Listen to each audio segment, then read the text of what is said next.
महाभारत में भगवान कृष्ण ने सिर्फ अर्जुन का ही विषाद खत्म नहीं किया, कर्ण को भी बहुत बड़ी सीख दी। महाभारत में कर्ण भी भगवान कृष्ण को अपनी व्यथा सुना रहे हैं कि मेरी मां ने मुझे जन्म देते ही त्याग दिया, आचार्य द्रोण ने मुझे शिक्षा देने से मना कर दिया क्योंकि उनकी नजर में मैं क्षत्रिय नहीं था। द्रौपदी के स्वयंवर में मुझे अपमानित किया गया कि मैं राज परिवार का हिस्सा नहीं हूं। मुझे पूरे जीवन अपमान का घूंट पीना पड़ा। कर्ण पूछते हैं, केशव मेरा क्या अपराध था?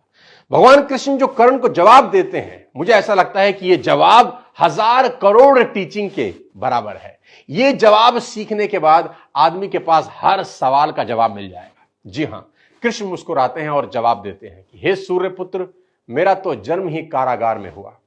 मेरे पैदा होते ही मृत्यु मेरी प्रतीक्षा कर रही थी। जिस रात मेरा जन्म हुआ उसी रात मेरे मां बाप से मुझे जुदा कर दिया गया और जहां पहुंचा वहां सब काम मुझे ही करने पड़े। गायें चराने से लेकर गोबर उठाने तक सब काम करता रहा। सिर्फ 2 दिन का था, मेरे ऊपर राक्षसों ने हमला कर दिया।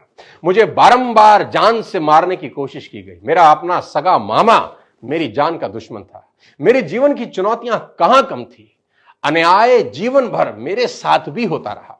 कृष्ण कर्ण को समझाते हुए बड़ी बात कह रहे हैं जो हमें सीखने की जरूरत है कि जीवन में आपका अपमान होता है, यह इंपॉर्टेंट नहीं है। इंपॉर्टेंट यह है आप उस अपमान का जवाब कैसे देते हैं। कर्ण जीवन भर अपने अतीत की कड़वाहट से भरे रहे, पर कृष्ण कभी अपने अतीत पर आरोप नहीं लगाते।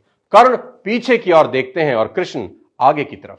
कुदरत ने दोनों के साथ अन्याय किया, पर कर्ण यह न्याय कभी भूल नहीं पाए और कृष्ण को यह न्याय कभी याद नहीं आया। एक ने अपने आप को क्रोध के विष से भर लिया और हीन भावना से भर लिया और दूसरे ने स्वीकृति के अमृत से। दोनों में अगर कोई अंतर था तो वो एक्सेप्टेंस का था। कृष्ण ने हंसकर अपनी नियति स्वीकार कर ली और कर्ण कभी अपनी नियति स्वीकार नहीं कर सके और परिणाम में कर्ण अधर्म के पक्ष में लड़ते हुए अकाल मृत्यु को प्राप्त हुए। परिस्थितियों का चक्र चलता रहेगा। कई बार लगता है कि भाग्य ने धोखा दे दिया। ये चुनाव हम पर है कि हम कर्ण की तरह रोएं या कृष्ण की तरह जीवन को उत्सव में बदल दें। जीवन में रोने के लिए नहीं, हंसने के कारण ढूंढने हैं, क्योंकि जीवन तो भगवान का भी कहां सरल था। जीवन है तो समस्या होगी ही, समस्या है तो हल भी होगा।